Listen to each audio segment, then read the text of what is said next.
ಸುದಿಕಟ್ಟೆ YouTube ಚಾನೆಲ್ಗೆ ಸ್ವಾಗತ ಸುಸ್ವಾಗತ. ಇವತ್ತು ನಾವು ಆನೆಕಾಡಿನಲ್ಲಿ ಅರಣ್ಯ ಇಲಾಖೆಯಿಂದ ನಿರ್ಮಾಣವಾಗಿರುವಂತಹ ಬ್ಯಾರಿಕೇಡ್ ಹತ್ರ ಬಂದಿದ್ವಿ. ನಾವು ಈ ವಿಡಿಯೋದಲ್ಲಿ ನೋಡಿರ್ಬೋದು, ಮೊದಲಿನ ವಿಡಿಯೋದಲ್ಲಿ ಆನೆ ಬ್ಯಾರಿಕೇಟಿನ ಒಳಗಿನಿಂದ ಬಂದು ಹೊರಗೆ ಹೊರಡಕ್ಕೆ ಪ್ರಯತ್ನ ಪಡುತ್ತೆ.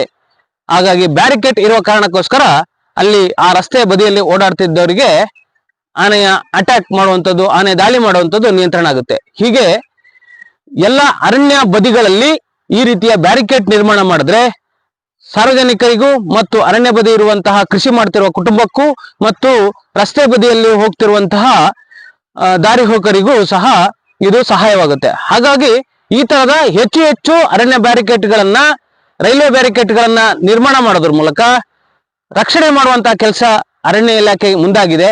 ಇದನ್ನ ಎಲ್ಲಾ ಭಾಗಗಳಲ್ಲೂ ನಿರ್ಮಾಣ ಮಾಡಿದ್ರೆ ಆನೆಗಳ ನಿಯಂತ್ರಣ ಮಾಡೋದಕ್ಕೆ ಸಾಧ್ಯವಾಗುತ್ತೆ. ಹಾಗಾಗಿ ಹಿಂದೆ ಆನೆಗಳ ನಿಯಂತ್ರಣ ಮಾಡೋದಕ್ಕೆ ನಾವು ಎರಡನೇ ವಿಡಿಯೋದಲ್ಲಿ ನೋಡಿರಬಹುದು, ಒಂದು ದಾರಗಳಿಗೆ ಬಾಟ್ಲಿಗಳನ್ನ ಕಟ್ಟುವುದರ ಮೂಲಕ ಆ ಸೌಂಡ್ ಬರುವಾಗ ಅದನ್ನ ಓಡಿಸುವಂತ ಪ್ರಯತ್ನ ಕೃಷಿಕರು ಮಾಡ್ತಾ ಇದ್ರು. ಆದ್ರೆ ಇವಾಗ ಈ ತರದ ಅರಣ್ಯ ಇಲಾಖೆ ಮಾಡ್ಕೊಡೋದ್ರಿಂದ ಸಾಕಷ್ಟು ಉಪಯೋಗ ಆಗುತ್ತೆ. ಹಾಗಾಗಿ ಈ ತರದ ಕಾರ್ಯಚಟುವಟಿಕೆಯನ್ನ ಅರಣ್ಯ ಇಲಾಖೆ ನಿರಂತರವಾಗಿ ಮಾಡಿದ್ರೆ ಆನೆಗಳ ದಾಳಿ ಮತ್ತು ಆನೆಗಳಿಂದ ಮರಣ ಅಪ್ಪುವಂತಹ ಜನರ ಸಂಖ್ಯೆ ಕಡಿಮೆ ಆಗುತ್ತೆ, ಬೆಳೆ ನಾಶವಾಗುವುದನ್ನ ಕಡಿಮೆ ಮಾಡುತ್ತೆ. ಇವಾಗ ಇದು 2 ಲೈನ್ ಅನ್ನ ಹಾಕಿದರೆ 3 ಲೈನ್ ಹಾಕಿದ್ರೆ ಯಾವುದೇ ಕಾರಣಕ್ಕೂ ಆನೆಗಳು ಗ್ರಾಮಾಂತರ ಪ್ರದೇಶಕ್ಕೆ ಬರಕ್ಕೆ ಸಾಧ್ಯವಾಗಲ್ಲ. ಈ ತರ ಪ್ರಯತ್ನವನ್ನ ಮಾಡ್ಲಿ ಅಂತ ಹೇಳ್ತಾ ಥ್ಯಾಂಕ್ ಯು. ರೈತರುಗಳು ಎಲ್ಲರೂ ಸಹ ಆನೆಯನ್ನ ನಿಯಂತ್ರಿಸಲು ಹೀಗೆ ಮರಗಳ ಮೇಲೆ ಶೆಡ್ಡುಗಳನ್ನು ಹಾಕಿಕೊಂಡು ಅಟ್ನಿ ಅಂತ ಹೇಳ್ತಾರೆ, ಇವುಗಳನ್ನ ಹಾಕಿಕೊಂಡು ಕಾಯುವಂತ ಪ್ರಸಂಗಗಳಿರಲ್ಲ.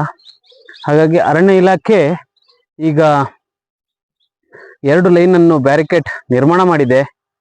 ಅದೇ 3 ಬ್ಯಾರಿಕೇಡ್ಗಳನ್ನ ನಿರ್ಮಾಣ ಮಾಡಿದ್ರೆ ಆನೆಗಳು ಯಾವುದೇ ಕಾರಣಕ್ಕೂ ಗ್ರಾಮದ ಒಳಗೆ ನುಗ್ಗಲು ಅವಕಾಶ ಇರಲ್ಲ. ನಾವು ತುಂಬಾ ವಿಡಿಯೋಗಳನ್ನ ಸೋಷಿಯಲ್ ಮೀಡಿಯಾದಲ್ಲಿ ನೋಡಿರ್ಬೋದು.